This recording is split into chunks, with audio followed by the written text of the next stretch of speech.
It's not enough to have the great dream. We're interested in people who want to wrestle it into reality.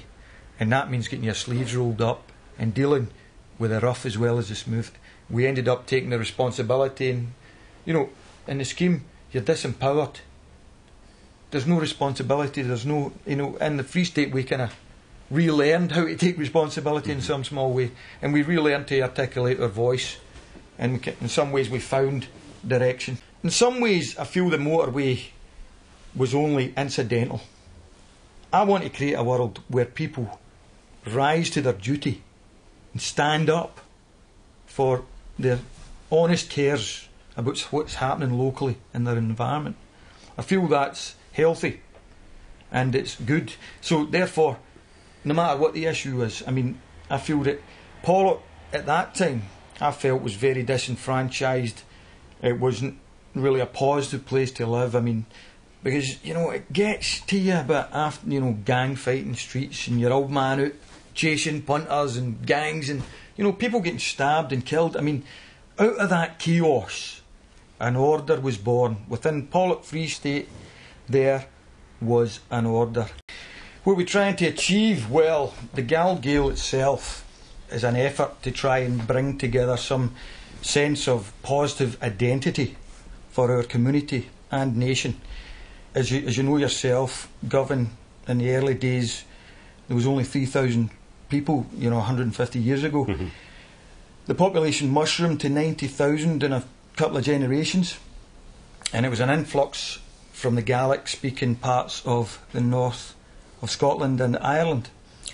And up until 50 years ago, most people were bilingual, and Gaelic would have been one of the languages they would be familiar with.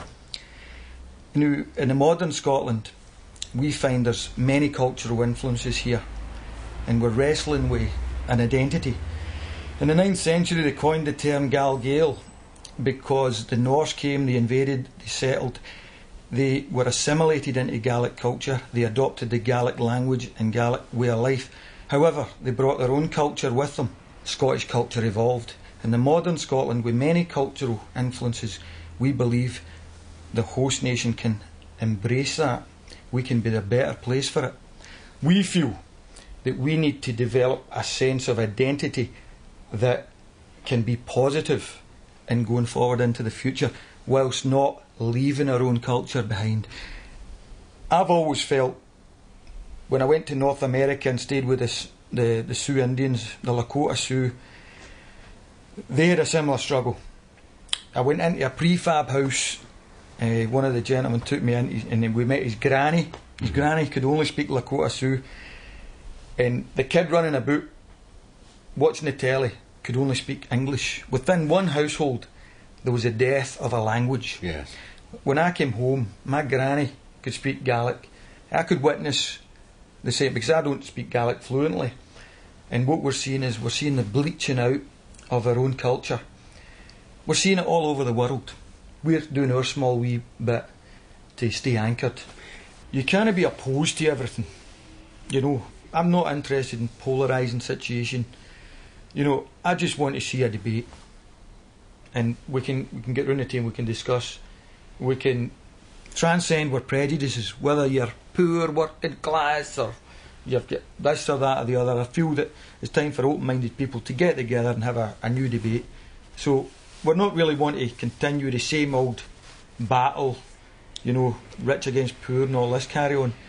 I think we need to be creative, and it's only hard work that's going to achieve that. No amount of condemning the ruling party of the day is going to change it. We've got to take responsibility. We live in a democratic society. If we want to change it, we better start voting.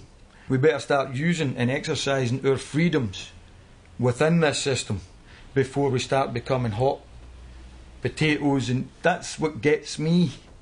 When I looked at the Pollock Free State and other campaigns, I thought, see if we use that energy in a positive way, we could really be doing things.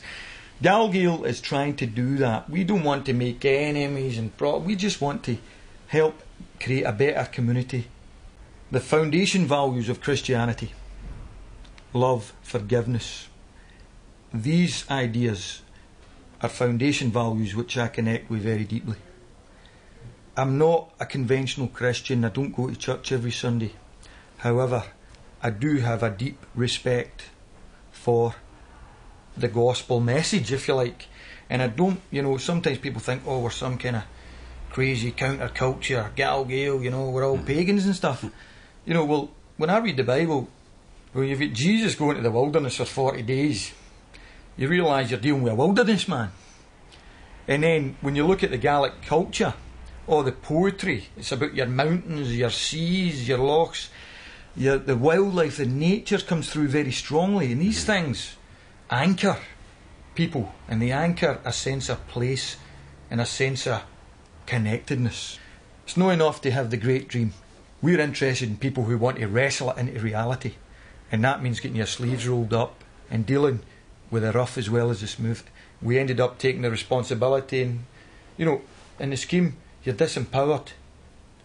There's no responsibility, there's no, in the Free State we kind of relearned how to take responsibility in some small way, and we relearned to articulate our voice, and in some ways we found direction. In some ways I feel the motorway was only incidental. I want to create a world where people rise to their duty and stand up for their honest cares about what's happening locally in their environment. I feel that's healthy and it's good. So therefore, no matter what the issue is, I feel that Pollock at that time, I felt, was very disenfranchised. It wasn't really a positive place to live.